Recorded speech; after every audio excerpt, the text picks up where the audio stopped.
Hi, creative friends. It's my joy to talk with you in these sessions about a new book I just wrote called The Future Belongs to the Letter C, How Curiosity, Creativity, and Collaboration Will Create Cures That Will Change the World.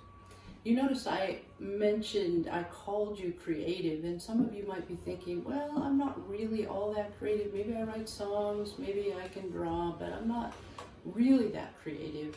We're going to talk about that in these sessions as well, because as Elizabeth Gilbert, the writer of Eat, Pray, Love, says, if you could just release yourself from the burden and anxiety associated with the word creative, you would find that you are enormously creative.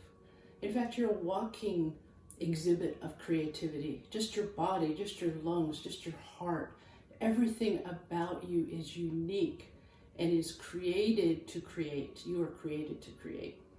And so we're going to be talking about that in coming sessions. Yesterday, I was in a little city called, well, it's a big city actually, north of Los Angeles, called Santa Clarita. And I met a 3-year-old there named Harper. And I said, oh, Harper, what a great name. That's the name of a famous author. Are you going to be an author? And she looked at me real steely-eyed, looked to the marrow of my bones, and she said, I don't know. And I said, so what do you want to be? And she said, I want to be everything. Now, do you remember when you were young, if you were a guy, you want to be a baseball player, a fireman, a policeman, and an astronaut maybe. Remember, everything was possible when you were young. But slowly through comparison, we tend to think of ourselves less than the astonishingly creative people that we actually are. When we think of creative people, we think of Elon Musk, who is discovering artificial intelligence, creating it, that will actually address Parkinson's, that will actually be implants in our brains that will do amazing things. He calls it terrifying technology, and it certainly is. He was at a stop sign one day, a stoplight, and he thought of a boring company, and so he created a boring company that would bore tunnels under the earth. And he's doing rockets to Mars and space colonies. We think of Elon Musk kind of people, or Nikola Tesla, who 100+ years ago thought that the whole world could be carried on your watch and you could communicate anywhere in the world with your watch.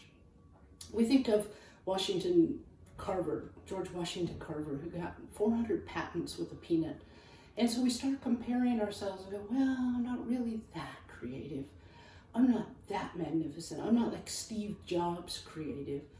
But you, friend, are creative. And this book, we hope, will disabuse you of feeling like you're not creative. And it will take you through the process of being curious, being creative, being collaborative, and bringing cures both great and small to the world. My mom was a tremendously creative person with poverty. You know, you're surrounded by creative people, creative playologists, relationeers, creative passioneers, creative philosophers. Everywhere you look, you are surrounded by creative people. My husband, Joey, he's incredibly creative in troubleshooting and finding a cure technology-wise about just about anything. You put him on the task, he's going to come up with an answer at some point. And I so admire that. When you think of creativity, in very limited terms of painting and dance and music, you cage yourself in a prison that does not really exist, just in your mind. So I want you to just come sit with me at a table of dreams, fill up your pipe, get some hot tea, and we're going to explore this future of the letter C. Creativity, curiosity, collaboration, bringing cures, great and small, to the world through you.